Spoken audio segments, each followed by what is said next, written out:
I'm so excited for that piece to come out when I release that piece. Hey, good morning or good afternoon, everyone. Welcome to Sick of This Shit Publications. I'm Nick Perro. This is the Intelligent Masculinity series.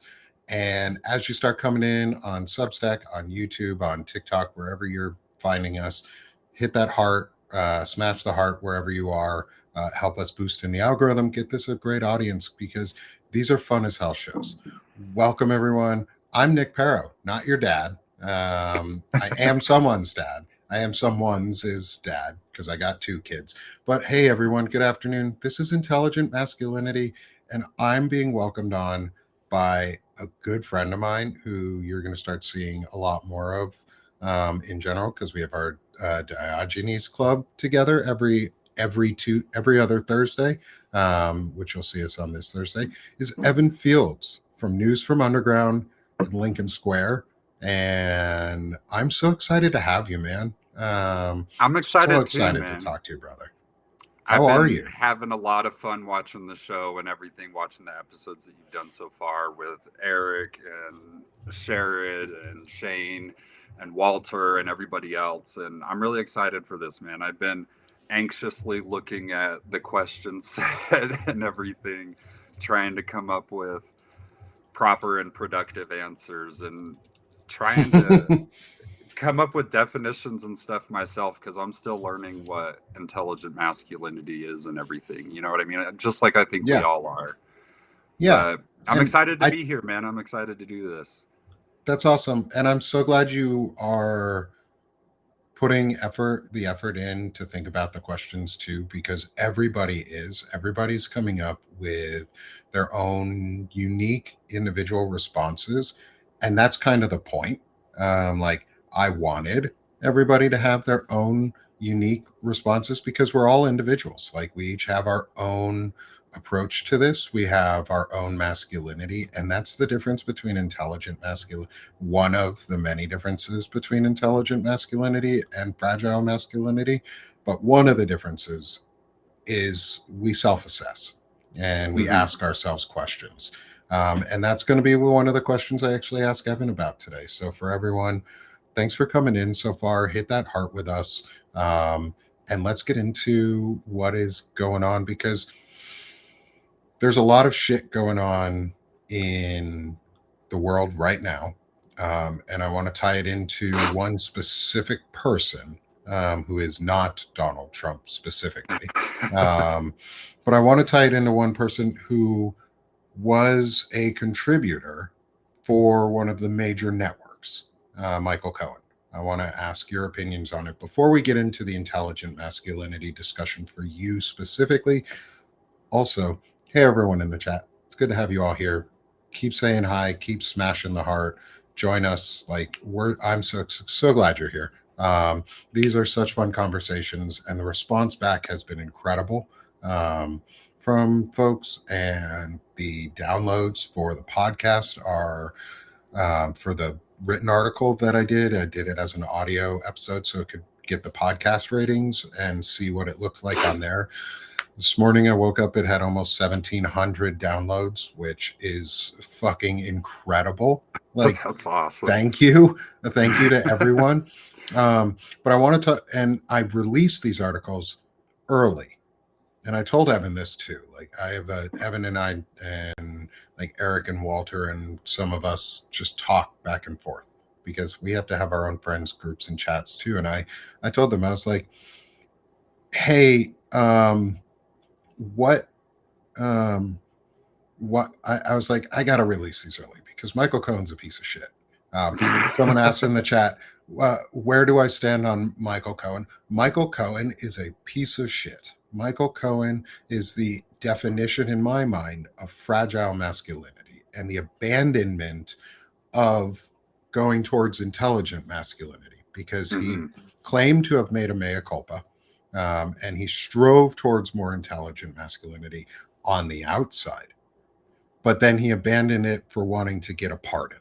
I think Michael Cohen deserves all of the hate that he's getting towards him because he brought it on himself. And like I said in my last show, is we have to talk about Michael Cohen because if we don't, only only white men get off for doing this shit without any consequence to their actions.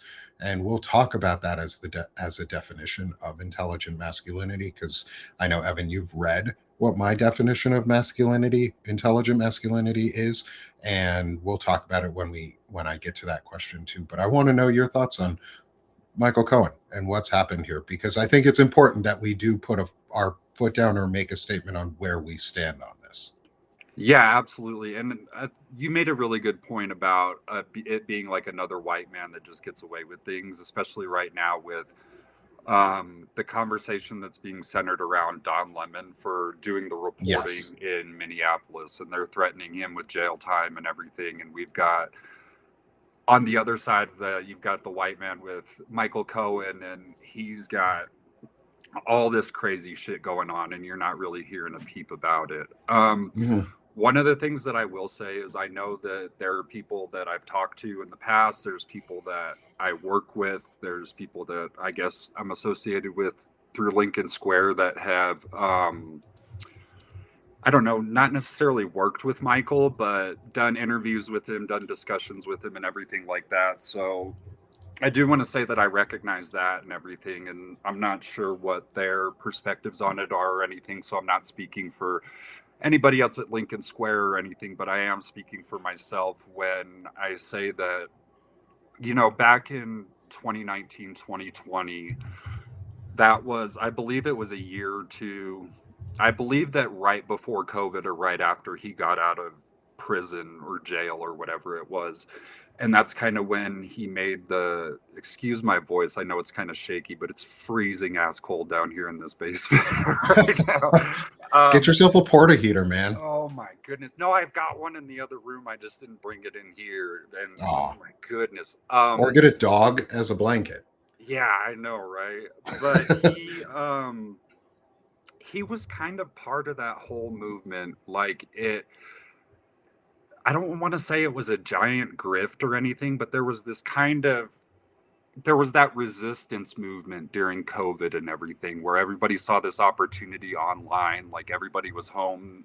Granted, there were people that were losing their jobs and everything like that, and they were dealing with real world problems. But it seemed like there was kind of this opportunity for people to make money off hating Trump and the anti-Trump, anti-MAGA kind of movement. And I noticed there was a lot of people online and everything, a lot of people on Twitter that were talking about that were kind of entering that movement. Like they solidified themselves as part of a resistance. I don't want to name any names or anything, but you guys probably remember who they were. There were some, I don't know, big profile names out there, and they came up with websites and started selling things and kind of making a living off of that. I guess it's not too much different than what we do with I don't know. I'm trying to be nice and everything. But during that whole movement, during that whole timeline and everything, I kind of saw that and kind of had a little bit of a problem with it because I thought it Mhm. was feeding on people's anxieties and kind of trying to monetize that. Yeah. And it made me nervous. It made me iffy. It kind of put a bad taste in my mouth. And I saw him as kind of the main driving force in that. Not necessarily like the main person, but he had I worked for Trump. I've been through this shit. Like Trump came after me. Like now I'm turning on him. I'm for pro democracy and everything like that. But there was never really a full throated, not even like an apology, but an explanation. Like, here's Mhm. why I did what I did. Here's why I worked for him so long. Here's why I was doing these things. Here's why I was a fixer that was intimidating other people's families and stuff like that. Here's why I was going after vulnerable people. And if you would have told me that, like, hey, I grew up in a rough situation and I was trying to make it out, and I got through law school, and this was the guy that gave me an opportunity, and I felt loyal to him, and I felt like I had a responsibility to try and protect him. I understand Yeah. that we're all human beings and everything, and we all have bills to pay, we all have families to take care of, we all have anxieties. That's, if he would have said that, that's completely fine. If you do the mea culpa, like you said, like he named his podcast, and you know, come out and say, like, I feel bad about these things, I think that people were willing to accept that, and I think that that's what you saw. But at the same time, I do think that there's a section of the Democrat base or liberals or just as a whole that are so willing to buy into anything that's anti-Trump that they kind of had their blinders on. And you know, the Epstein files weren't as big of an issue or as big of a talking point back then, and I think that that's what we're seeing come back out now is, you know, the Epstein files, we realize now, is attached to everything. It's the reason Yeah. for all these distractions. It's the reason that we've seen, you know, Democrats hold on to things and capitulate to Trump to try and help out their side. We see it with Republicans, we see it with businessmen, foreign dignitaries, everything. And that's the one fucking thing that people don't play about from both sides. They don't have any room for child trafficking. They don't have any room for rape or sexual assault or wealthy businessmen and politicians taking advantage of people like us. And we saw it with Tara Palmieri and Ellie Leonard, and I'm forgetting somebody. I know that there's somebody else, but Zev Tara, Shalev. yeah, Zev, he's another one. The three of them have been doing incredible work on calling out the inconsistencies and calling out the things that people aren't talking about. And Tara asked him a while ago that question about, like, hey, this Katie Johnson stuff doesn't make sense because you would have been working for Trump at that time and you would have been his fixer. So, like, what's the deal? And then there were the things about, I don't know the exact details, but Michael said something like, oh, I dealt with an infant case or something like that, and kind of didn't go into things. But it basically goes back to, you just got to be fucking honest, man. And you got to have integrity. And people are willing to accept imperfect people. I'm certainly imperfect. I keep fuck up monologuing. on I'll a be right daily back. basis. I got a Yeah, baby yeah. that's No, you're asking good. for me. I'll be right back. No worries, man. Parenthood comes first, always. Oh man, the joys of going live. God, Nick's such a great dude. I know I can't see the chat right now, but I hope you're all doing good. I hope you all are hanging in there and everything. I know it's a crazy time. It's a crazy time for me too. I almost had a freak out this morning. I'll probably save that for Nick, but it's a stressful time, man. And intelligent masculinity, I think it's such an important topic right now. And it's so good that Nick's doing this work. And I'll be right back too, because I'm going to go grab a sweatshirt.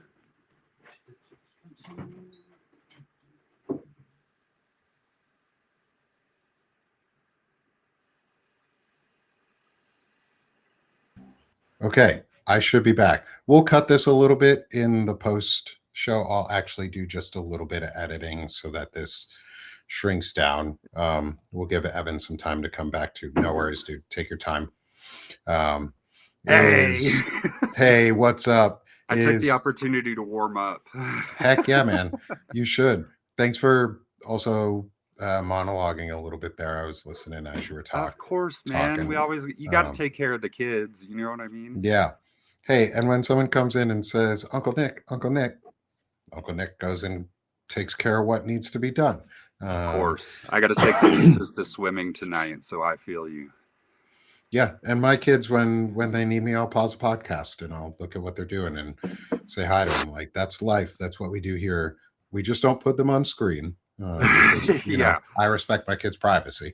The whole Michael Cohen thing to me too is he's trying to make us think that it's okay that he paid off or like intimidated a different witness. Yeah, exactly. Like, he's trying to make us think that's okay. Like, the same crime, just for a different person. Like, what makes that any better, dude? Like, your defense isn't a defense. It's just, I didn't do this one, but I did this one, so you should feel bad for me because, I did this one, but nobody really cares because it was a different case. It was about an infant, but there's no case record for it. Dude, you're lying. Like, just Exactly. come clean, because you are shifting the blame, and now you're telling all of us that we need to apologize to you because you got called out. Like, you made it an us problem. Now we're making it a you problem back.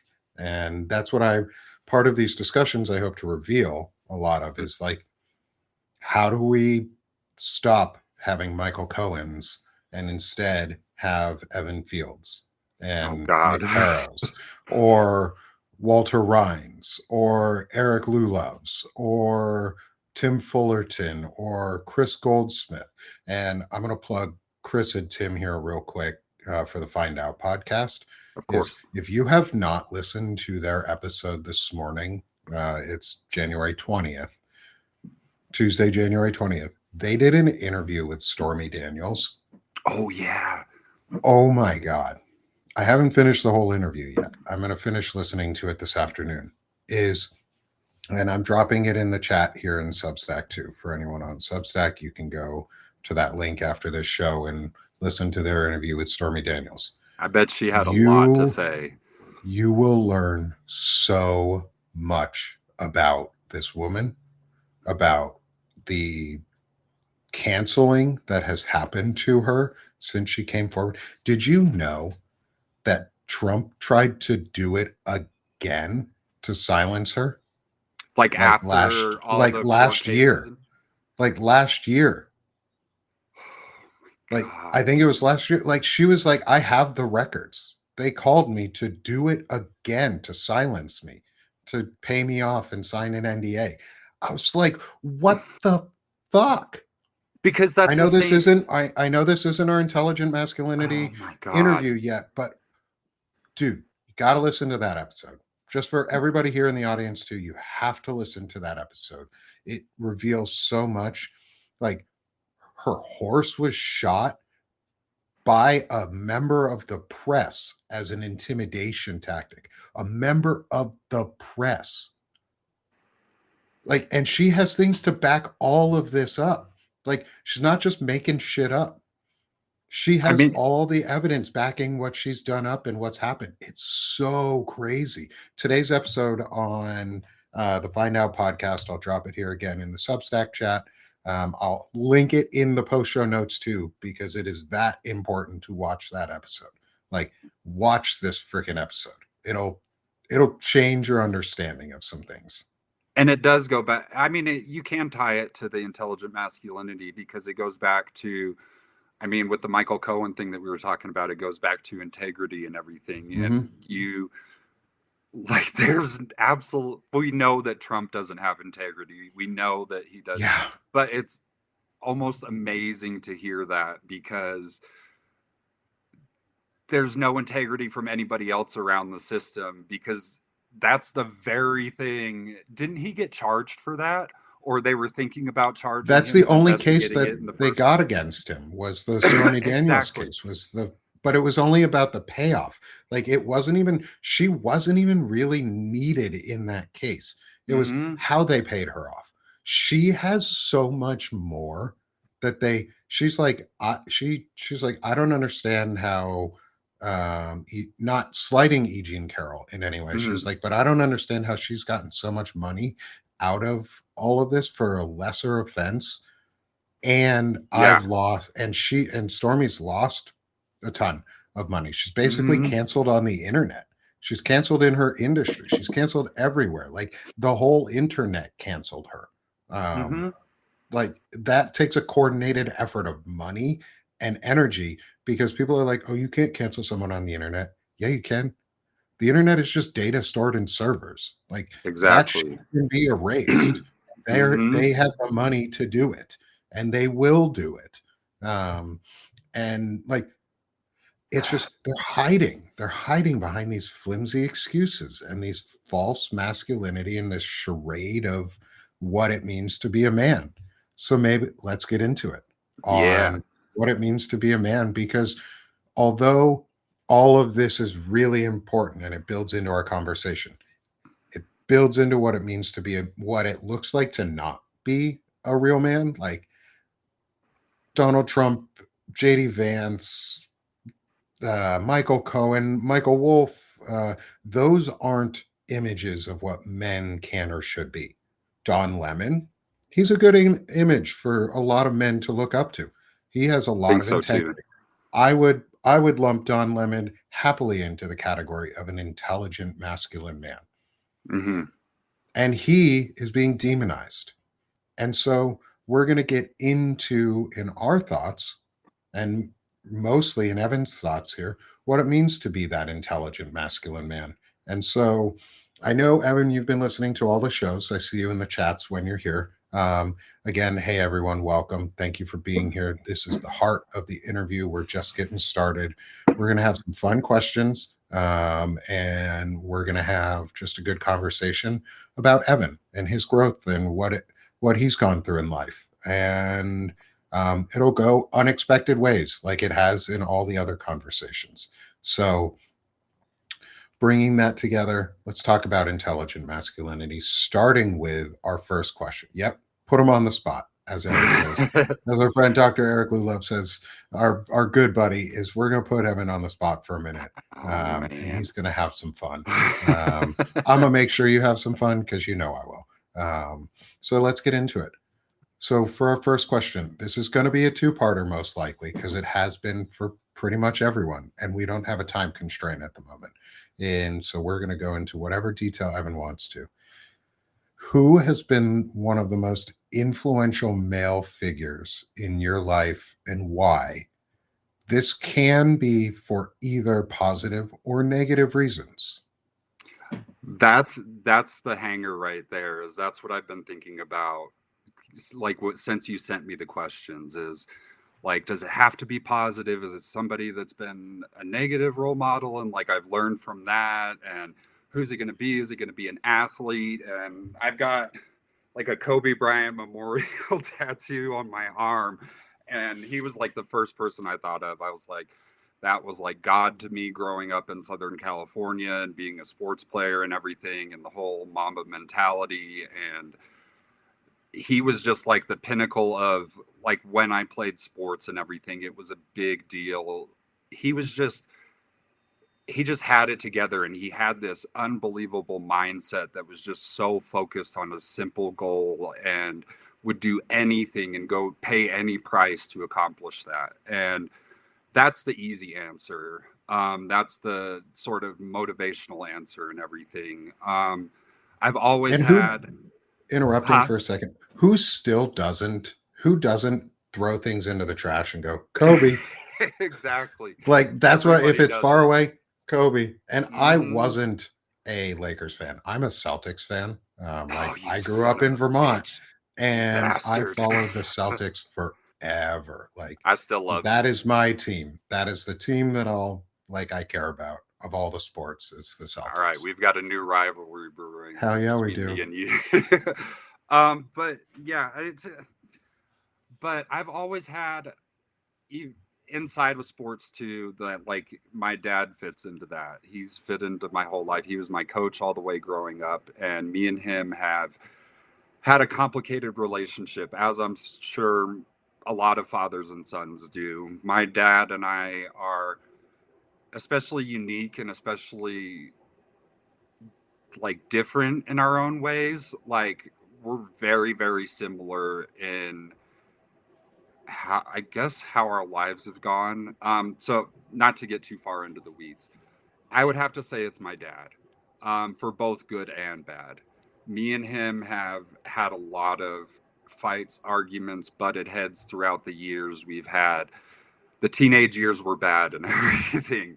We are both very strong headed and everything. My dad grew up in California like I did. He had a father that was in the military like I did. My dad was in the Air Force. His dad was in the Army. Um, my dad grew up with, like, I guess you could say it's the classic American dream. He was born in 1956 and rode through the 60s and 70s and had the quiet neighborhood in Stockton, California. Like his buddy growing up was what's the singer's name? The Chris Isaac. He sings kind of those like you would know the songs if you heard him, but he was buddies with him. He had like the idyllic childhood growing up, just a normal working class kid and everything. But his dad had a gambling addiction, I guess. And my dad, one of the reasons I didn't learn until later, that's one of the things with our parents is we don't learn kind of the things that affect them while we're growing up until we get a little bit older. When my dad was 16, his dad, I guess, had attempted suicide a couple weeks before, and he was in his room. His mom was at work. He's a 16-year-old kid, and his dad comes in the room with the bandages on his arms from the previous suicide attempt, and he said, "I'm going to kill myself. Take care of your mom. Bye." Walked out of the house. They found my dad's dad on the shores of the San Joaquin River about 3 days later. And I still don't know what he did, but not his dad, but my dad, like how he reacted, how he handled things after that. I know from growing up that it was really hard on him, because in return, he was really hard on me as a result of that unprocessed trauma.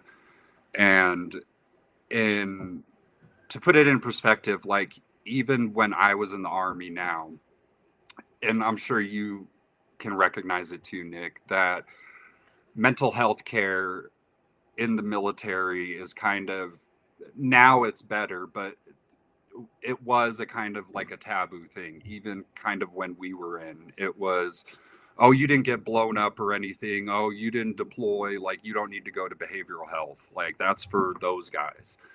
That sort of thing. There are other implications with security clearances. And my dad was a space and missile guy who had a top secret security clearance. And that's the way that he provided for his family, is he was an Air Force guy and he had to have that top secret security clearance because that meant his job.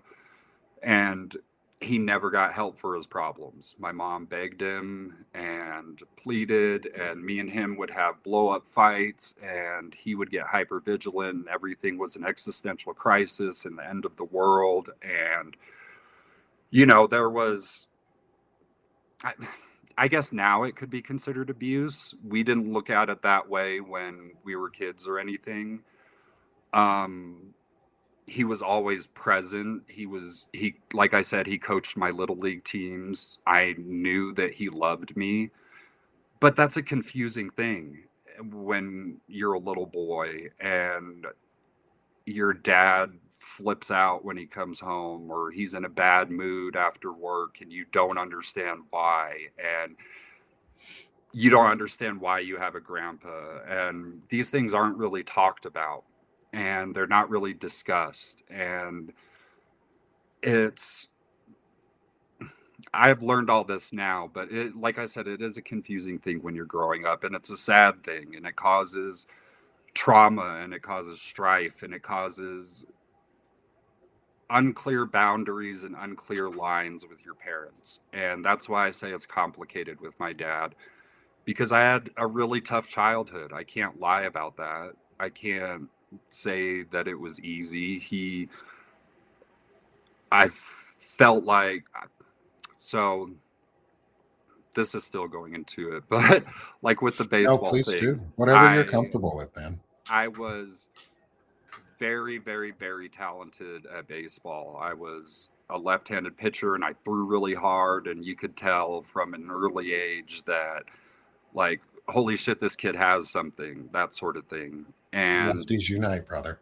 yeah, and he dove into that, and that was part of like his trauma and him not dealing with it, and he saw that as an opportunity to try and make things better for me. And I guess all of this is to say like how important mental health and taking care of yourself is.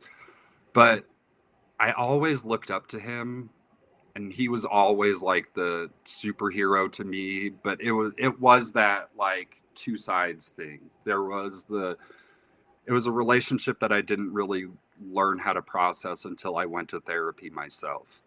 And once I started going to therapy, I had those discussions with him like, hey, what was the deal growing up and everything? Like, I knew there was a certain point where my mom told me like, hey, your dad doesn't talk about his dad because of this. And I was like, oh Yeah. shit.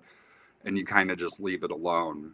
And he told me, and he was like, my dad used to beat the shit out of me. He was a gambling addict. Like, bookies used to show up at the door. He told me a story that his dad was drunk one time and his mom wasn't home, and he threw him in the car, and they went to a casino, and his dad left him outside in the parking lot in the car for 5 hours and came back out with no money and said, you better not fucking tell your mom or I'll kill you. That's And ridiculous. yeah, man. So Jesus. he grew up with I'd call stuff that like that. abuse. Like, I'd Yeah. call that abuse. That's definitely abusive behavior. Yeah, Do you dude. know, like, you're bringing up a really interesting thing, and I'm thinking about it while you're talking. Hmm. I've never asked my dad about his father in Hmm. any real meaningful way. And my dad's dad died before I was born. Like, my Hmm. dad's father died when he was in high school. Like, it's been a Hmm. long time. And he never really talks about it. It's never been a subject that's come up. I just know I have a grandfather on that side, but I've never really talked about it. And I wonder, and I don't know if my dad would tell me about it. And I'm Hmm. probably going to ask him at this point now, because I should. If I don't, I'll never know.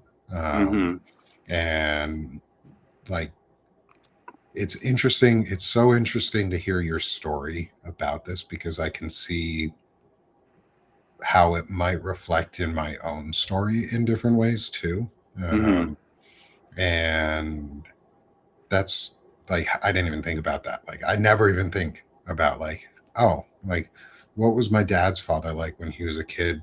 And I know he's told my oldest brother, and I know some of it, but Hmm. I've never heard from my dad's perspective, and I'm very curious now, and I hope he opens up about it.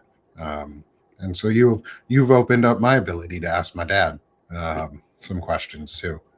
That's So all thank we're you. all trying to do is just be better. And I think that that's something that we can teach our parents' generation is that it's okay to open up about those things because that's what we're learning. And I think that that I think that that discussion never would have happened if I hadn't have gone to therapy and I hadn't have looked into those things within myself and asked those questions. And I it's really therapy and dealing with my own mental health and dealing with my problems is actually what helped me understand that relationship a lot better and see myself in him. And that's really when it kind of solidified for me that he's been that constant my entire life. He's been the constant example for bad, of what not to do, of what I need to learn from and do different, as far as like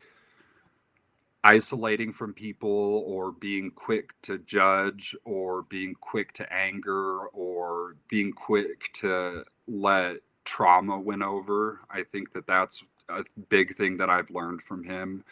And I think that me and him have grown together. I think that we've almost been kind of on similar timelines since I've reached maturity and like left the army and everything, because he's in therapy now and he goes to medication management, and he's a completely different person. He still has all the best qualities of him, but he's actually dealing with his trauma and the stuff that he dealt with that kind of affected what I went through and what I dealt with. Because Yeah. there is that, it's not good to have that generational trauma. It's a fucked up thing that ruins people's lives because it ruins your perception on the world, and it takes away that sense of safety that kids are supposed to have.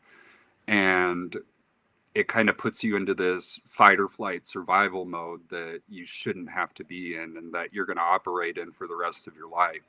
But with that being said, is there comes a certain point where I think that we recognize that, and that goes into part of being intelligently masculine, is standing up and recognizing those things and taking the first step. And me and my brother were the first ones in the family to do it. And we were the generation that decided in my family, like, hey, we got to deal with this shit. We got to get better. We've got to go to therapy and handle this stuff so that my brother's kids will be okay.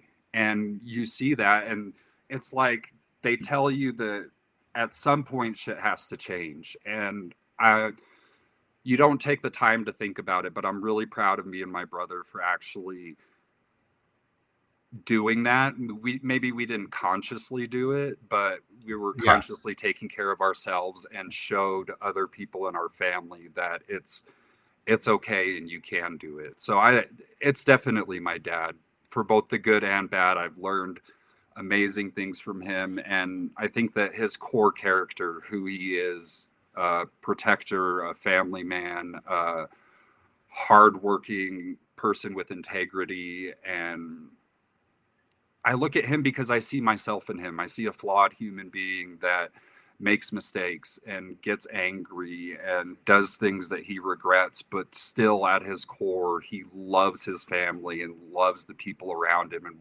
genuinely wants people to be okay. And I think that that's what I try to carry, and kind of how I've tried to model myself after him. I think that's awesome. I love that your dad's been both a positive or I'm glad that you can see that your dad has been both positive and negative influence in your life, because that's important. Like, it's Shane Urick said it in the first, roughly said it in, I'll paraphrase some of the stuff he said, was like, his dad wasn't perfect. And that was the thing that made him a good dad, was he saw his dad grow, and that taught him how to grow too. And this has been, I love getting to know more about my friends. So one of the things, before we go any further, I want to ask your age for everyone in the audience so that they know, because we've had Sherrod, who is 19, and Shane, who's 25. I'm 36. Eric is in his 50s. I'm not going to, and I think Walter's in his 50s too. I didn't ask exact ages, but they gave their rough ages. And so, where are you sitting in with us in this group? I am 37. I turned 38 in April. So okay, so roughly my age. Yeah, but I like to say that I'm about mentally 25, because I've dealt with addiction, I've dealt with trauma, so I like to think that I'm about 10 years behind. So I'm a fully functioning 25-year-old, but I'm 37. That's fair. That's fair. And so Dr. Eric Lulov is 55. Walter Ryan is 50. So we've also had Lawrence Winterman. He's in the 50s as well. I think early 50s. I don't know his exact age, so I won't say it. But like, we've had a range. And that's good, because that's what I want to know, what everyone else has gotten to experience and see how it's developed differently. In Lawrence is 104. I'm going to tell him you said that, Eric. I'm going to tell him you said that. I'm going to tell him you said he was Grandpa Lawrence, Papa Bear over there. Because you get to look at like somebody like Eric and see his example of like what he went through and how he views the world. And then you see the growth, because Sherrod, that freaking kid is, I He's mean, I know amazing. he's a grown man because he's got his shit together far more than I ever did at that age. But it's just incredible to see how in tune that generation is and Oh yeah. how emotionally intelligent they are. It's been this. That's why I will never not say enough good things about you doing this series, is because there's so much to learn from it. Thanks. And I'm glad we're doing it because I'm learning a lot too. Like I my son and I had a really good weekend on how we de-escalated emotional in irregulation because we both have emotional distress tolerance issues, Mm-hmm. and I want to help him with the tools, but I don't want him to feel like I'm projecting me onto him. And Mm-hmm. we talked about that this weekend in a good way and helped him de-escalate. And we finally got to, oh, because this goes into like being a good positive father role model is really important. Like a lot of white men don't have positive male role models. A lot of Mm-hmm. white men, we like to say black families are broken, but black families in America tend to actually stay together in healthy ways in very high rates. White families tend to get more divorces and Mm-hmm. have very aggressive separations because we don't confront the fact that we don't have good male role models in our life. Some of us do. And Mm-hmm. so, like, I can see myself in Evan's dad or grandfather, or when you're coming home and you're trying to figure out why your child, or like as a child, like, why is dad mad? Mm-hmm. Because I would finish work and I would be that dad that was mad. And it projects onto your children and they don't understand what is going on. Mm-hmm. And so you have to confront it. And so, Evan, this is really awesome that you saw that in your dad and your grandfather, and what your dad brought to the table from his dad, and how that, like, I can see that in myself too. Like, I'm Mm-hmm. being better because I don't want to be that dad that traumatized their kids and never fixed it, and like and didn't learn and didn't grow. Um, and so one of the other pieces, and I want to make sure I said it clearly enough for everyone in the audience.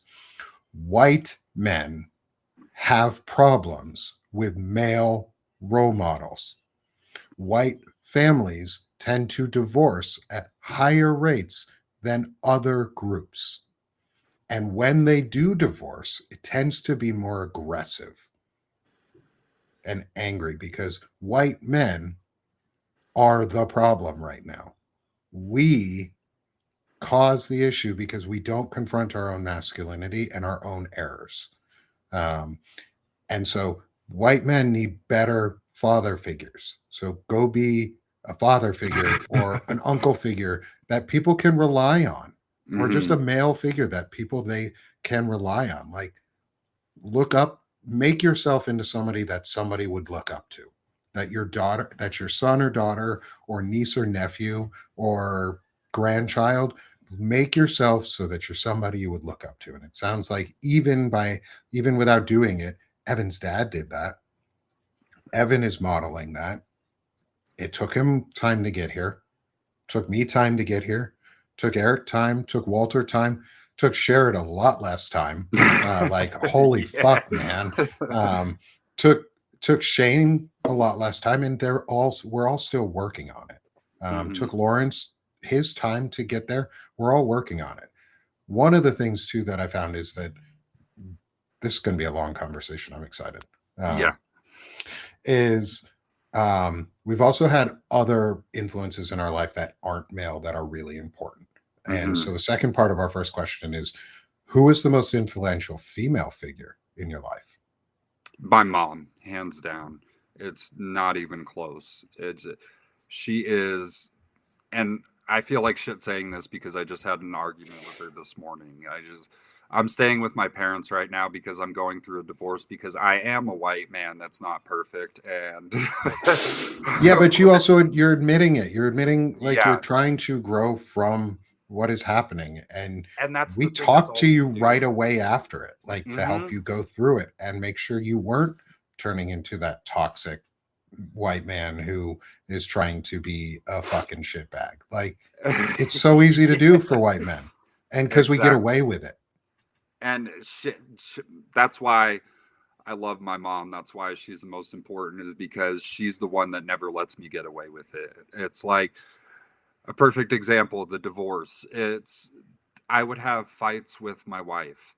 Like it was a bad year, and my wife was close with my mom and everything. My mom's kind of like the glue that holds the family together. She's an incredibly strong woman that has her own shit that she deals with. She's got chronic back problems and everything, and she still does everything that she needs to do without any complaints. She was a child care worker her entire career. She worked at the daycare center on Vandenberg Air Force Base back in California, and she she's just a mom, you know what I mean? Like Hmm. everybody that has like just a good genuine mom, you know that feeling. And I I feel horrible for anybody that didn't have it, you know what I mean? She's just a mother's love is something that's so sacred, but along with that, a mom who recognizes that her son doesn't necessarily have a positive role model,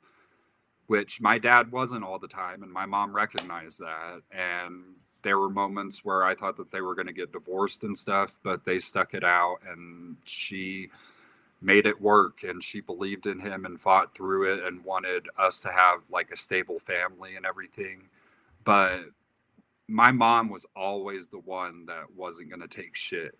She taught me the emotional regulation of like right and wrong and good and bad, and this is how you treat people, and this is how you be polite to people, and you need to have manners, and you need to wash your hands when you come out of the bathroom, you know, all that stuff. Yeah. But at the same time, she was doing the job of both, because while my dad wasn't equipped to handle me at an early age because of his own trauma, my mom stepped up, as all women do. I mean, I saw a clip earlier that somebody finally told Scott Jennings to shut the fuck up. And who was it? It was a woman. It was Lee McGowan or whatever. I am politics girl. I believe that's her handle. But she, you know, it's always women doing the work. And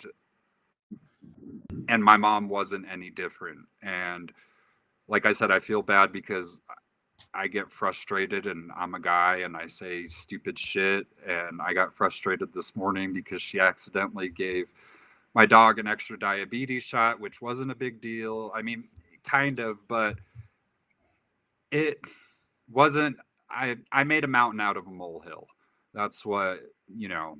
And I'm gonna have to go up there and apologize to her after, because that's part of what being an intelligently masculine person is recognizing your faults and everything. But she there's the thing about white families is and well, it does happen in black families too, but more predominantly in white families, because like you said, white families are the most likely to get divorced. We see a lot of black mothers who are incredibly strong women who will take on that father figure, and they will ensure that they raise a tough man and everything. It's a little bit different with, obviously, because different races, different cultures and everything. It's a little bit different with white families. The if a white male doesn't have a strong role model, then it's usually the mother that becomes the emotional regulator, becomes the protector and everything like that. If the mother also doesn't become the disciplinarian and everything, or if that's too much for the mother, then you start to get issues like these MAGA little shits that are growing up, because then they become openly hostile towards their mom because their mom's trying not disciplining them correctly, and they view women as less than and everything. So it creates those problems. My mom never had a problem with that. She would do you the biggest threat was, do you want me to call your father? Because that usually meant like physical fear and stuff like that. But it was, she would be quick to, I don't know who the fuck you think you're talking to. She was that kind of mom. But she was also the team mom at Little League games, and Hmm. she would hug me when I didn't pitch good and let me cry and teach me that that was okay and everything. And so emotional regulation and accountability. She was both of those things when I didn't necessarily have it from my dad. So any good that's inside of me, any well functioning parts of me, that's all my mom. She gets all the credit for that. The That's awesome. determination, the obsessive parts of me that get addicted to being good at things and wanting to win and being great and not letting myself not succeed. I get those things from my dad. But the parts that I'm realizing as I get older and as I'm learning what masculinity is, I learned a lot of that from my mom. That's the hard truth, you know. That's that's a common thread too with a lot of Mm-hmm. us, even with good dads. Like Yeah. my dad was a great. I think my dad did a really good job. I think there are places like things could have been better or different in the Mm-hmm. end, but it's nothing I can complain about in the long run. Like I wasn't abused as a kid. I wasn't Mm-hmm. assaulted. I had a great life growing up. Um, and I had a female role model too, who my mom also in that, just like yours in that sense, um, is we need both. We need Mm-hmm. both types of role models, and we need men to fill all of the shoes too, not Mm-hmm. just half of the partnership or half of adulting or being a human. Like you need to be a full human too, who can handle all of the emotional responsibilities in the same way your spouse could, whoever that may be, or your partner or the other genders. If men can't handle the same emotional responsibility that women are, we're not complete human beings, and that just means we're lesser beings. Like we have more to work up to. Then is if we need to be better, um, and part of this is us growing because there are ways we do definitely need to be better. This is a better humaning thing. So this is not just targeted to men. This is targeted to all people, but I'm obviously focusing on men because men are the problem right now. Men are really the problem. We're driving the issue right now in really bad ways. And so we're seeing a lot of fragile masculinity out there. So, moving into our second main question is, what does intelligent masculinity itself mean to you? Oh my gosh. How do I even put a definition on it? You know what I mean? It's looking inside your soul to take accountability and make progression based off what you see. It's taking inventory of you as a person and what you experience every day and making the conscious decision to get better. You know, we're not all going to be perfect. We're not all intellectual. The word scares me because when I think of intellectual, it's my own insecurities, but I've always thought of intellectuals as people like my brother, people like you, can people who are just genuinely intelligent and can speak eloquently about the things that they believe in. Now, that's not necessarily that the intellectualism covers so many different things.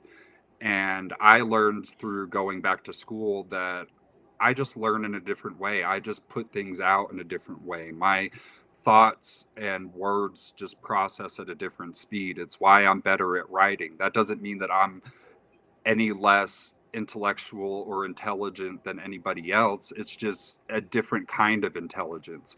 And I think that the masculinity part of that is taking that accountability and recognizing those things and feeling safe and secure within yourself and who you are, to recognize that you can't make it an inferiority complex.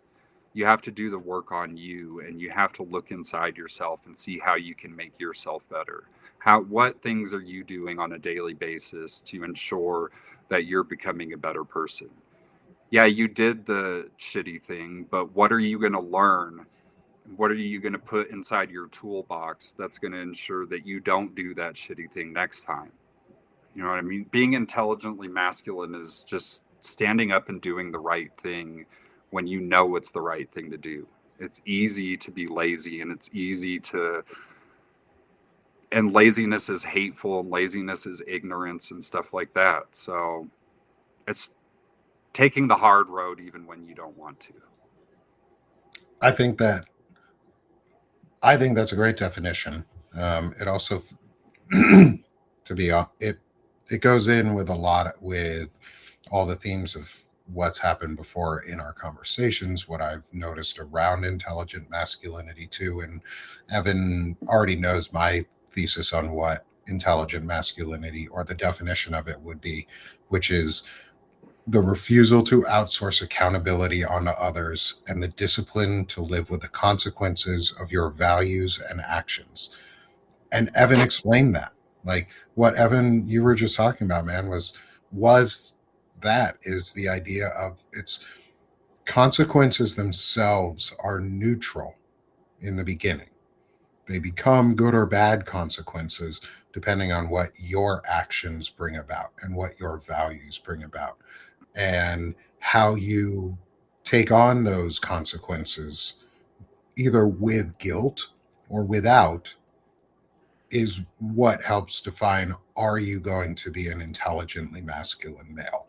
Like, Mm-hmm. to me, like being able to question your decisions without guilt the whole way through, with being able to see that you can make a choice and you're just going to live with that consequence. Don't feel guilty for it unless you did a crime. Then obviously, I mean, if there's something to feel guilty about, feel guilty. But like, your consequence doesn't have to be guilt for your Mm-hmm. values and actions. It can be joy. The consequence of your actions may be a lifetime of joy. People think of consequences as bad things. Um, Mm-hmm. and so I think it's that discipline that you were just talking about, of like being able to question yourself, being able to ask, continually doing it, using your going to therapy, using those Mm-hmm. techniques when you need them, doing emotional distress tolerance, and stopping yourself right before you do what could be a really bad thing where you would have to live with negative consequences. You stop yourself and go, that's a bad idea, and let it Mm-hmm. flow away. Let it flow away. And so, how do you model this intelligent masculinity that we've been defining here in your own life? What do you do for it? What do I do for it? I am not perfect at it. It's a constant internal battle. I view myself as, I feel I think I feel emotions more than the average person. I think that when I experience emotions, they become like a boiling pot or burning flame in my chest. And sometimes it feels like, I'm sure a lot of other men deal with it too. Sometimes it feels like you can't contain it. Like you just need to get it out. Like it just has to be something, like I can't deal with this. And I get like that too. I get like it all the time. I'm not perfect. I recognize my shortfalls, and I think that recognizing those shortcomings, no matter how often they happen, and taking accountability and taking inventory of those, I think that that's really, really, really important. I think that writing is one of the things that has seriously helped me to look introspectively and look at myself and take real inventory of how I'm living my life, and how, because a lot of my writing comes out as the person that I want to be, the person that I see myself as, the person that I feel like. Do I always act that way? No, absolutely not. But I try to act like that person every day, the person that I feel like, the person that I want to be. I try to make conscious decisions to put that person out into the world. Does that person always come across that way? No, absolutely not. But at the end, one thing that I do now is I've done it since the whole divorce thing came about. So for about the past month is I've sat every night, and before I write, I try to take personal inventory and accountability for the day. What did you do today? Who did you talk to today? How did you feel today? How did you make other people feel today? And if I got up and did something today, it could be something as simple as making the bed. All right, I got one thing done today. All right, I called my brother and talked to him. All right, I talked to one person today. I accomplished something. You know, taking inventory of what you accomplish and how you practice the way that you want to be and recognizing that. And that's just going to build into the next day because you're going to tell yourself, I can do it again. And you can challenge yourself to get better and do more. And just that, I really think that personal inventory and keeping yourself accountable is a great way to try and practice, you know, that form of intelligent masculinity and looking at yourself. I'm writing down what you just said, which is challenge yourself to do better and be more. Yeah, I mean, that's all that we really can do. You know what I mean? We obviously want to make a conscious decision every day to be a good person and do good things and to put good work out there and put a lot of effort into what we want. But, you know, just at the end of the day, you've got to look at yourself and make sure that you did that in some semblance and be proud of yourself at the end of the day. So that fits really well too. One, I wanted to capture that quote because that's probably going to be the opening quote for the post show notes for this one because it's really good and it's a good mantra to live by. Is just challenge yourself to be a little bit better every day. You don't have to be upset with yourself if you don't get there all the way every day. You don't have to be upset with yourself or beat yourself up for not getting there all the way. Mm-hmm. Did you make the effort? Did you fail along the way in the effort? Maybe, but did you make the effort? And then celebrate the little things. Like celebrate those wins, because as you celebrate all those wins along the way, you'll get to the victory point or what you thought initially was the victory point, and there'll be this huge culmination of wins you have celebrated along the way, and you'll feel so good. And you'll be like, wow, this feels good, and it'll feel complete. And it's okay to let yourself have that, which really fits into the next question of how do you self-reflect and self-evaluate? How do you challenge yourself to do better and be more?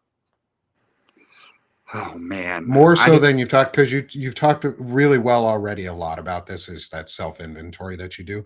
Like when you ask yourself, I guess I'll be more specific in this question for you because you've talked a lot about self-reflection and self-evaluation, is specifically when you see, say with some of the more recent stuff that's been going on in your life and the divorce that you're going through.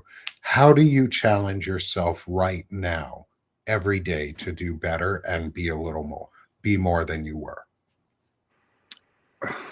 Man, it's a putting really you on the tough spot, my brother. It's a really tough battle right now because I already have, it might have been from trauma from childhood, but I already have this overwhelming internal desire, thirst, whatever you want to call it, hole to fill, that success is the only thing that can fill it, and I have to get better, and I have to, it's like the 12-year-old in me or the 15-year-old or the 18-year-old has to pitch better, you know. It's a bad coping mechanism, but it's also the thing that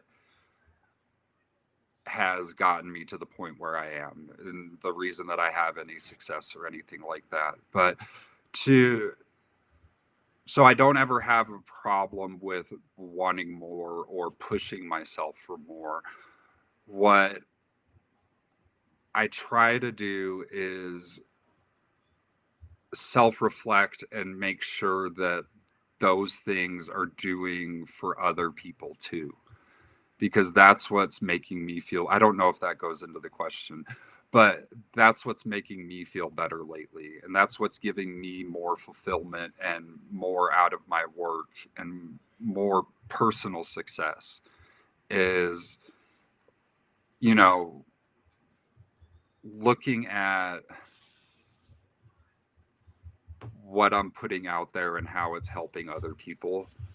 That helps me reflect on how I'm doing and where, like, kind of a barometer for my success. I view as how many people, not necessarily how many people I reach, but how many people feel connected to how I feel.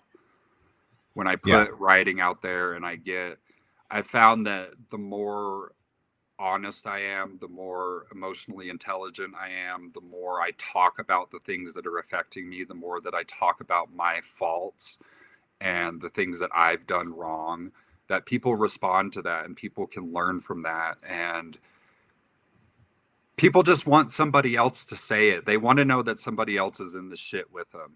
And I think that that gives me a way to look internally and be like, all right, you're not the only one. Everybody else is going through this shit too. And you're going to get through it. And you're doing the job. You're doing the work right now. And I constantly have to remind myself of that, because I apply physical exhaustion to hard work mentally. And I'm Yeah. still learning that, you know, there is, I can push myself to the limits without it being physically. And I think that that's a good thing to remember. And I think that that's what I'm learning from other people too. And understanding your emotional limits and Mm-hmm. accepting those is a huge undertaking. Like, I work on that every day. It's like, have I met my mental limit for the day? And if I have, can I step away? Like, can I shut myself off? And that's really hard to do. It's And that's so part of hard. self-evaluation, like taking, and this is again, this is a better humaning skill, not Mm-hmm. just aimed for men, women, anywhere in between, whatever gender, sex, I don't give a shit. Like, who gives a fuck? You can learn, this is better humaning. We're all people.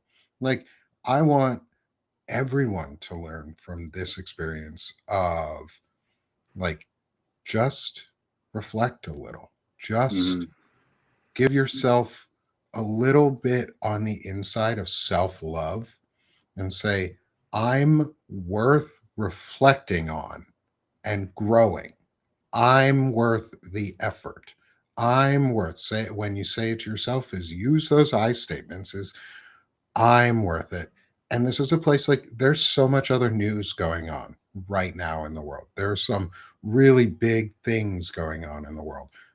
This is also just as important, Mm-hmm. because driving this conversation forward really should help men in a lot of ways, to, and giving this out for other men just to listen to and then do in your life. Take one thing you've learned today, which is, if you've learned anything, is self-evaluate just for a second. Take a moment to go through your day before you go to bed and journal or write something down. Like, talk about it. Talk about what happened so you can account for it and go, did I do well? Do I need to improve? Did I fail? And Mm-hmm. don't guilt yourself or shame yourself or hate yourself. Give yourself the wins. Tell yourself it was good. Learn from the mistakes. Self-evaluate. And Evan, although you may not see it or think about it or feel it sometimes, you're doing it. Like, Mm-hmm. you're doing it really well, dude. Like, I'm we trying, man. we talk about it all the, like, our friends, we talk about it in our group, in our chat groups outside and we say hi to each other and we ask each other how we're doing and we care. And the reason we started our Diogenes Club, that's going to be this Thursday. It's bi-weekly. So the 22nd of January, you'll see our next show. We'll be having the opinionated ogre on for that discussion, which is going to be really cool. He's another person who's coming on for one of these intelligent masculinity discussions. And like, it's so cool to get to see all these different variations because each one is important and each one is slightly different, but they all have very similar theme of we take accountability and we're willing to live with the consequences of our actions. And we're willing to accept that our actions will do something to somebody else, either good or bad, or both, or neutral. And we just have to live with those effects, and that's okay. And then we modulate our behavior so that our actions progress towards good because, you know, you want to be better in life. That seems like an easy option. And it is work, but it is work though. And it's self-reflection. It takes time. It takes effort. It takes willingness. It also takes willingness to love yourself. And in our chat, Centered America just joined. Go subscribe to them. Hit their, if you're on Substack, hit their name in the chat. You can do it on the phone and subscribe to them. They're worth it. Sherrod Swaney and Gavin Favor are worth the subscribe. Centered America is worth the subscribe. Support good independent media. For good independent work, they are a 501c4 nationally registered nonprofit organization, and they are going to do some amazing work. And Sherrod is 19 years old and has lived experience and done the masculinity experience. Sherrod, I hope you know we talk about you a lot on these shows. Like you're killing it, brother. I love that dude. I just resent him for the fact that he's 19 and has it together so good. It's crazy. Keep that shit up, man. You're going to be a great role model. You are a great role model for folks. He's a good role model for me. I mean, yeah, for all of us. And I think that, you know, we have to do this work. And I think that, you know, we are doing the work because we recognize that the great majority of guys are the same. They're just scared to confront things. They're scared to take that accountability. They're scared to do that internal inventory and stuff because it is hard work. You know, it's not fun to look at yourself. Is a little man go watch back? Your movie, nerd. It's like, Uncle Nick, you're taking too long. Go watch your Baby Boss movie. You'll have fun. But hanging out with you is so much I know, better. but I was hoping he'd fall asleep. I had him wrapped up in a blanket with his head laying down. That didn't happen. And sorry to digress there. We cut. No, you're good, man. And it's just one of those things like we know we're flawed and it's okay. And we want to learn from that. Like, and I've already had comments on some of the like writings or shows, and people are like, why men? Why not just do better humaning? And why are you focused on, why not? What about the women? And my response to, oh no. We're lost back. Evan for a second. Evan's back. My response to all of that when people say, like, why not women? Or why are you focused on men, but why not women? Or why not all people? Because all people aren't the problem. Men are. Yeah. Men are. We're the problem. Like, we need to be better. We need to, and I'm setting this up for, we need to be a man and start making men out of each other. Like, we need to put in the work to make men out of each other. So I have a favorite movie musical from Disney, which is Mulan, because it's one of the best. Like, freaking awesome. Great movie. Great music. Also, I was in choir in high school. I actually got dared to try out for choir by a friend, and I made it. And then I got a solo that year and won like a regional like competition for solo performance. And then I stayed in music all through college after that. Dude, you've done so much different stuff. Like, I have a life. yeah. I've lived a life. Hmm. I've realized, like, I'm excited for my interview because we're closing the series out with Shane Yurick is gonna interview me. Oh, I'm so Um, looking forward to it. so I'm gonna just yeah, my friend did know. My friend did know. He knew I should have been in music. He was in the choir. And I joined the men's choir in high school. We had a men's and we had a women's choirs too, like select choirs. And then we had a combined choir that was really good. We were good in our state. We were good in the region too. I had a really good music uh, upbringing. Um, my teachers were awesome. But leading this back is part of that helped teach me to be a man, like, and what it took to be a man. And one of the songs we sang a lot was "I'll Make a Man Out of You." It's the Mm. clarion call song for action for men. It's the "Let's Go Girls" for men. Like it's you hear that song and you're like, oh yeah, I'm ramped up, let's go, let's do this thing. And so I wanted to ask some questions to my friends that are a little bit more whimsical and a little bit more fun, though a little challenging, um, is what it means to be a man, so that we can make men out of each other. And so the first question is, what does it mean to be as swift as a coursing river? I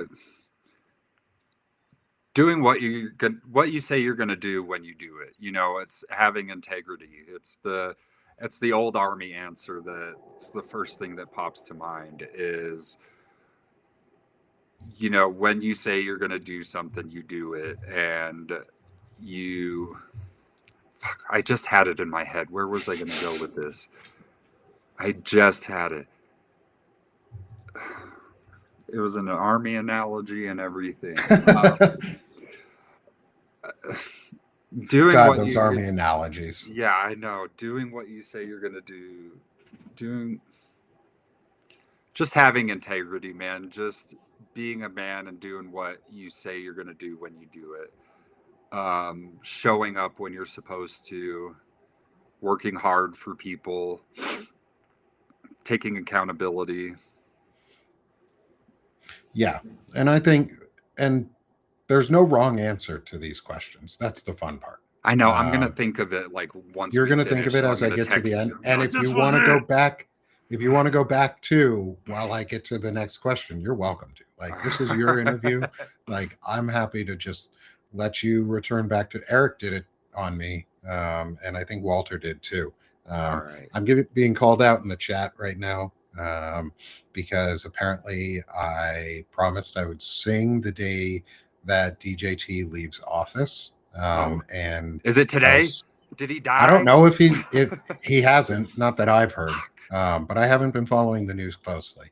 Um, but I guess I will because I guess I said that. So I will. I can sing. It's been a while since I get so nervous. I get so much stage fright. Um, Got to I warm the am pipes not up a for the family. I'm not a tenor, Eric. I'm a baritone to bass. Like that's my voice register. I tenor is too high. Tenor is too high. Dude, we got to Um, see this. I'll get there.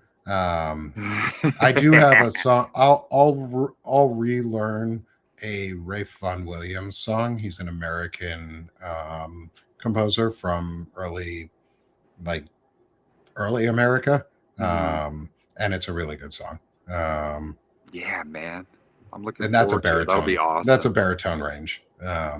So we'll get. Let's now that we've derailed for a minute. Yes, I will sing when DJT goes, but I will probably do it other times before then. Um, but getting back to our questions is we've gotten swift as a coursing river, and now how do you let yourself embody the force of a great typhoon? I use my privilege. I weaponize my privilege, actually. And I try to. I was talking about this with a friend yesterday on Threads, I think. I think that, especially as a white man, I think that it's because you think of a typhoon, you think of this big, great force that's like coming in to sweep everything out and clean up the block and everything. And Um, I recognize I've recognized the privilege that I have as a white as a white man for a long time. I think the first time I recognized it really was dealing with the cops when I started driving, and you get pulled over and you can be a smartass with the cop and they'll let you go and don't write you a ticket or anything like that. I think that recognizing the position and privilege that you have as a man and using that as a service to other people is important. I recognize that as a 6'4", 215-pound guy with a loud voice, that not everybody's gonna try and intimidate me. You know, that I can push people off guard a little bit. So when I see something, I fucking say something. When I hear ignorance, I will let you know and I will embarrass you in the middle of the store. And if I see you treating somebody like shit, I'm going to step in and I'll embarrass you then too. Um, you know, if I see, just people being untreated wrong and stuff, I make sure that I use what I have. I know inside of me that a cop isn't going to treat me the same way as a black man that he's questioning or something. So I'm going to be the force of a great typhoon to be like, hey, what the fuck are you doing? You wouldn't treat me like that. So what are you doing to him? It's using that force, using your ability as a man to your privilege to step up and take care of other people and call out injustices and call out wrong. I think that that's the force of a great typhoon that we can be. I think that's awesome. So, building on that question, is how are you then as strong as a raging fire? Oh, Jesus, I don't have any problems with this. I can get fired up in a second. It's the same thing. You need to be a, I don't think a raging fire is necessarily strong. I think it's more of a controlled fire is strong, because when I feel like a raging fire, I'm out of control and I'm burning everything around me. When I I I'm learning to be more controlled with it. I'm learning to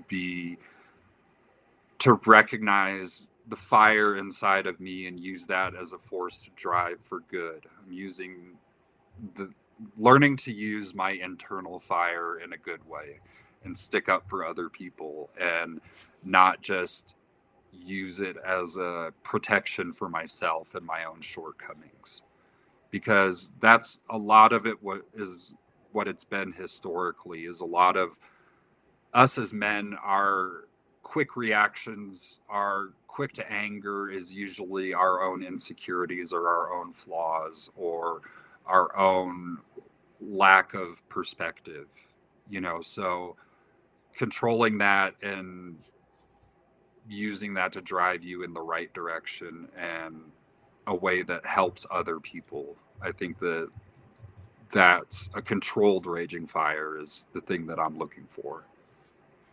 I think that's great. I love that. I love that definition and that idea. And so finally, this is the hardest of the questions is how are you or how do you maintain a sort of mysterious as the dark side of the moon? How do you let yourself maintain mystery?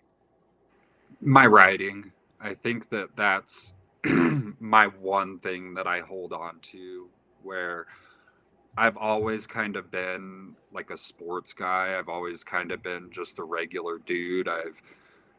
I wasn't great in high school. I've always felt a lot. I've always had a lot of emotion. Like I said, I have the internal dialogue thing that never shuts the fuck up. It's like my life playing back to me through memories and voices all constantly throughout the day. And I was kind of a fuck up as a kid. I was more concerned with my beautiful cheerleader girlfriend in high school and hanging out with her and being a baseball star and stuff like that. Always I always knew I was smart, but I kind of just enjoyed being just a dumb regular dude more. And Yeah. so I I've always come across that way. I'm not necessarily the most eloquent person, but internally, I I've always felt a little bit different. I've always felt a little bit more emotional, a little bit more fragile, a little bit more sensitive. Those more, I guess you could say, feminine parts of me, those more softer parts that I've learned from my mom, I kind of hold those internally. And a lot of that comes out in my writing and stuff. So outwardly, I project just like a regular guy and everything. But when I get in the quiet and solace and I'm thinking to myself, I can put out stuff that people are like, what the fuck, how did you write that? And that's just my quiet time. And that's the, I guess you could say, the mysterious dark side of me is I have those thoughts too, and I think that everybody does, and I think that everybody's intelligent in their own way. They're just either insecure or kind of scared to show that, and I try to hold on to it because I'm insecure about it and because it's fragile to me. Because I mean, the intellectual thing's always been a source of insecurity for me, but it's, I try to hold on to it like a little superpower that I have that I'm proud of. I think that that's kind of a little reward to me and a little thing that I get to impress people with. I think that that's important to have. You let yourself be creative, I think. Yeah. It's just And like he was singing. You've got that thing that you got it in your back pocket and you can bring it out every once in a while. And everybody's like, oh my God, dude, Nick is like so much more than I thought. Because when I met you the first time, I thought, you were just like me. We think the same, like, oh, it's just another veteran. And like, you want to be friends? It's like how guys make friends and everything. You find like one common interest and you're good. But then when you actually open up and talk to each other and practice intelligent masculinity, you learn so much more, and you learn how much depth there is to other men. I mean, to Eric, he's not just a doctor, he's a caregiver, he's a member of his community, he plays pickleball, he talks to us, he takes time out of his day to like call us and just check on yeah, us and make sure he's a caregiver. And he's a I think friend. that there's no other way for us to make it on the other side of this, and there's no other way for us to show the next generation that it's possible or to steer them in the right direction unless we just confront those things that we're scared of and just talk to each other. Yeah. As Sherrod put it really, really well, is find a group of men, for men specifically, is find a group of men that you are comfortable crying around. Mm-hmm. That's what you need in your life. You need men that you're comfortable with, that are your friends, that will call you out, that will tell you when you're right and wrong. But it's somebody you can be comfortable crying around because you probably never really had good masculine friends who you think of as masculine friends, no matter what sexuality it doesn't, like, some of the most masculine men out there are gay. Some of the Mm-hmm. most masculine men out there are trans. Some of the least masculine men out there are cisgender heterosexual men. They're Our some of the bitch ass least, president. yeah, He's the our fun, least masculine person in the world. and like, he's a giant testicle, and it's why I Mm-hmm. call men by their, when I make fun of other men, I use it by our body parts, like, Mm-hmm. because we are the weaker sex. You kick a man in the balls, he's down. But I a woman, consciously think about that now every time. I'm like, oh, he's being a pussy. No, he's being a testicle. Remember it'll what you come more said? naturally as you do it more and more. It still takes me a second sometimes too to be like, nope, I want to make sure I'm using my own term on this and my own terminology. Like, Donald Trump is a giant orange testicle. Mm-hmm. JD Vance is a taint, and so is Pete Hegseth. Stephen Miller looks like a uncircumcised penis and is the smegalomaniac of the world. Like, it's easier to say those things. Like, why am I going to assault a woman? A pussy Mm-hmm. pushes out a baby and can take a pounding. Testicles cannot. Simple as that. Like, Mm-hmm. can't Testicles can't do that. Penis can't do that. Like, we're weaker. Our stuff is weaker, and it's okay to admit it. Like, it's okay to admit that we have more to learn, and maybe we are the weaker sex biologically in the end. Um, who knows? Does it matter? No, I don't really give a shit. As long as my Yeah. life is happy and other people around me are happy too. Like, fuck Thank off, you. folks. Like, get out of here with your toxicity. Stop with the And dick measuring contests. yeah, It gets old. And like, it's just all a lie anyway. It's all, at the end of the day, we're all just fucking idiots that are trying to make it in the world, and we yeah. need to be nice to each other. And I think that that's the thing that, you know, I wanted to make this point real quick, is that I think that part of intelligent masculinity is men embracing the femininity within Yes. themselves. Because women, you know, it goes back to why we're talking about men, is because women inherently gravitate towards these things. They gravitate towards introspection and taking accountability and doing internal checks at the end of the day, and, you know, taking time to even doing something as simple as taking a fucking bubble bath and sitting there in peace and letting your day sit. When was the Mhm. last time you thought about taking a bubble bath and just sitting there and relaxing and just letting your thoughts sit? I never have, but these are things that they consciously do. And I think that as men, we wrongly look at these things as like, well, I'm not taking a fucking bubble bath, but it's not about the bubble bath. It's about like letting yourself relax and letting Mhm. yourself take accountability and thinking about things and processing them, and, you know, making those changes to the next phase of life or the next day. You know, like, I I'm going through a shitty time right now, and probably a lot of it is from my own doing. And we were both wrong about a lot of things, and we didn't recognize that a relationship was going sideways. But I've actually tried to take account of that and really look within inside myself for the past month at least, and be like, all right, how do I approach this going forward? How can I learn from this? I I've already made mistakes. What can I do going forward so that this doesn't happen again? What can I do for myself to where I'm attracting the kind of partner that is going to do the things that I was looking for in that relationship but wasn't getting? What am I It's not about like what didn't they do or stuff like that. It's like, what can I do to make myself better, to try and make my life better? And I think that that's what we have to strive to do. And I think that strong women are probably the best example for us right now. Agreed. Agreed. Also, when was the last time you ever got flowers as a man?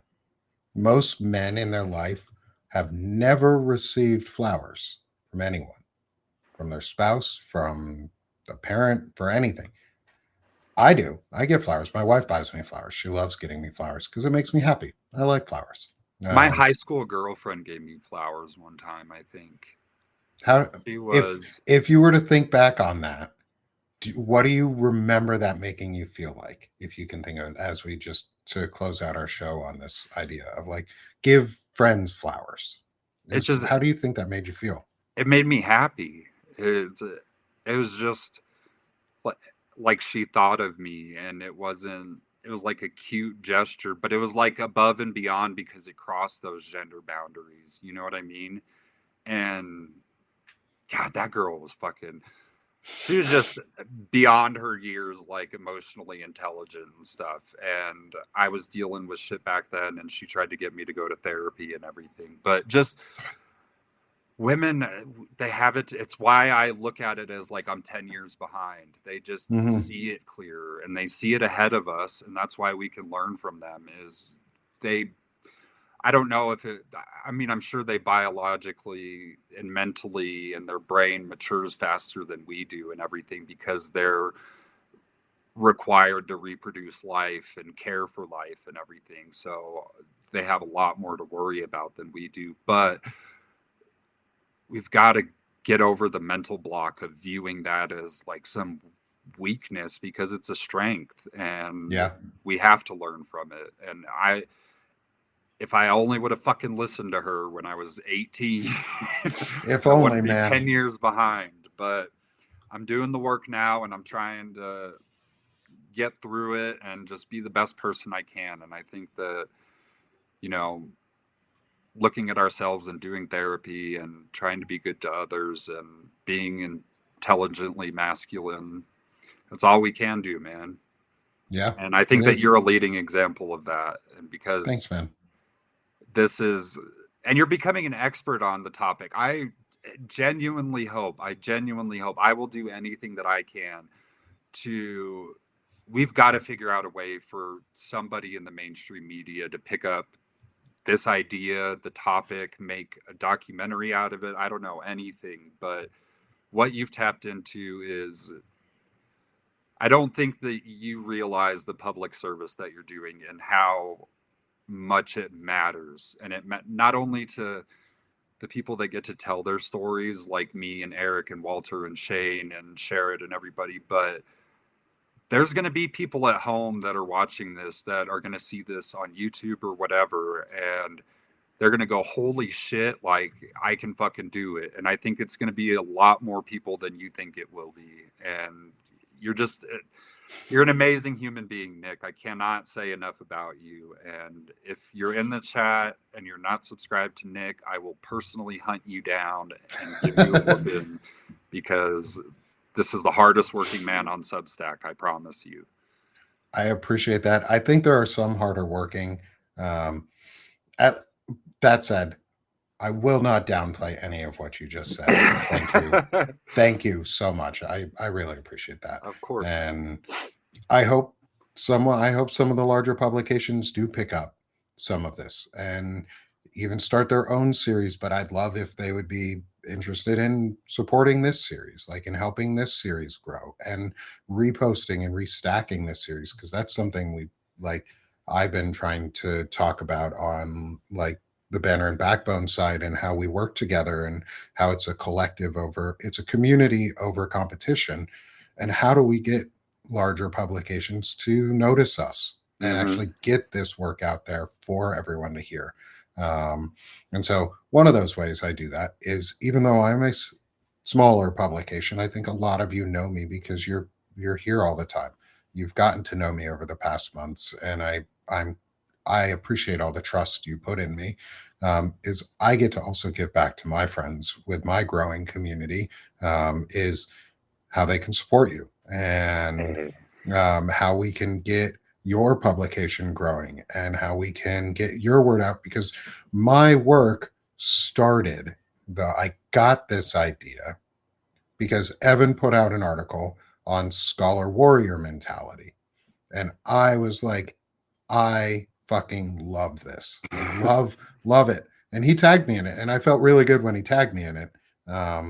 And I want you all to go support Evan's work. If you're not already supporting Evan, go support his work. If you're on Substack, hit the subscribe button in the top left corner and go support his work. Like, he's doing this, he's doing a lot of what I'm doing too in his way. And it's making, like, it influenced me to start this project. So, like, thank you, Evan, for being here and helping with that influence and being a spark for me. Of course, man. Of course, man. I love you. You're the best. And you're an inspiration to me all the time. I think that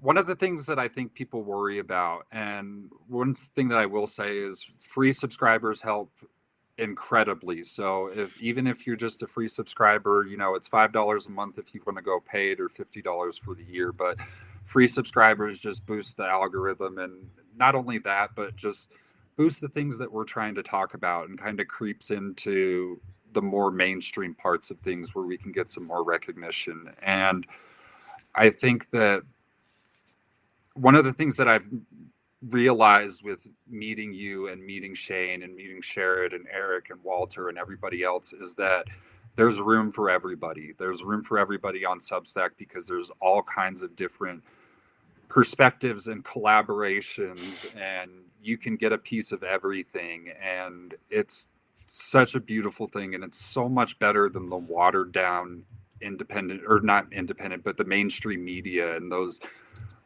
3-minute hits that you get. And that's what I try to do. I try to analyze the situations, like what's going on in the world, and put it into perspective for people. And paid subscribers, you usually get a lot more of like my policy analysis and things like that. And if you're in a financial situation and you can't subscribe, but you really, really do want the paid stuff and everything, just message me on Substack. We can work something out, and I'll get you a comped membership and everything. I have no problem with doing that. I want people to have access to the information. And yeah, just subscribe if you can. Like I said, my personal Substack is the News from Underground one. I also do some writing for Lincoln Square, so you'll see that on there as well. And I'm gonna have to email Rick or text him or something, because I was thinking I would love to hear him answer all these questions. And oh yeah, if Rick would be interested, I would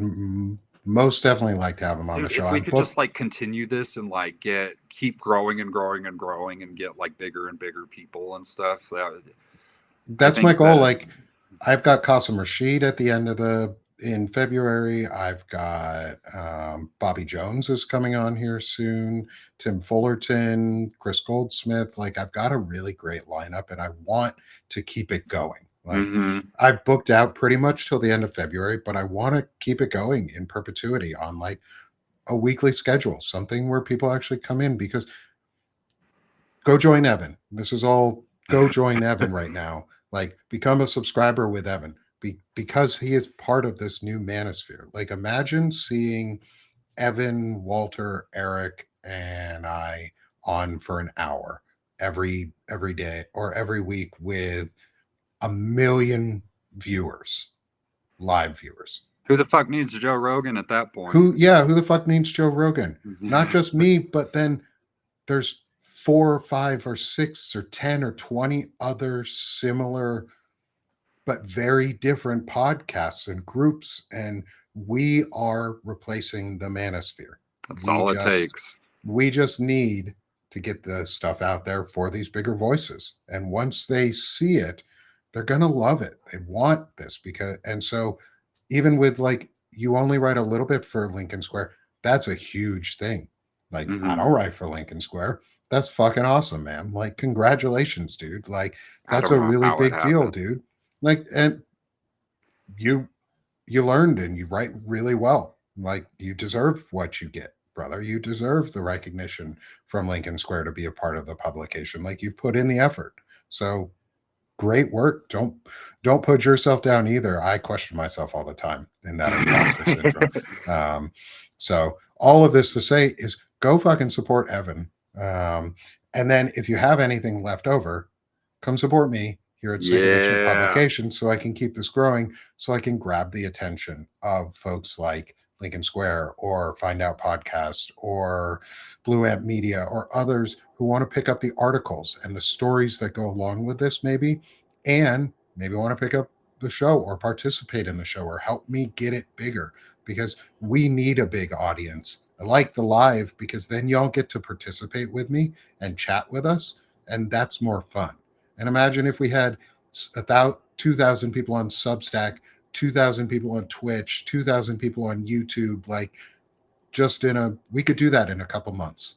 Like, let's do it. Spread, share, restack, like, do all the things, get it out there, download it, re-listen to the show, send it to your friends and family, put it in their email threads, send it in your chat groups on Facebook. You'll see Banner and Backbone stuff on Facebook now. I don't like Facebook, but I'll put it out there. But keep supporting. Free is great. Paid is super awesome. Either way, don't matter. Just come support, come subscribe, come help us out and build this new manosphere that doesn't suck. And this has been, as always for all of these, this has been so much fun, dude. Like, thank you for coming on and talking with me. Thank you for telling me about yourself. Thank you for telling everybody else about yourself and being open and willing to dive into some of the details of your life and what's brought you here and your challenges. and being raw with us. So thank you. And thank you, everyone, for being with us. Evan, I'll see you on Thursday and talk to you in our chats and back and forth. Anyways, so dude, I hope you do well. I hope you have a great afternoon. Everybody in the audience, thank you again. Hit the heart one last time for us as we go, and have a great afternoon, y'all. You'll see me tomorrow. I'll be back for the window of discussion on Banner and Backbone. And everyone, have a great day. We're done being sick of this shit here at this publication, and we're doing the shit. And that's what intelligent masculinity is it's asking us to do the shit. So let's go do it, friends. Thanks, y'all. Thanks, brother.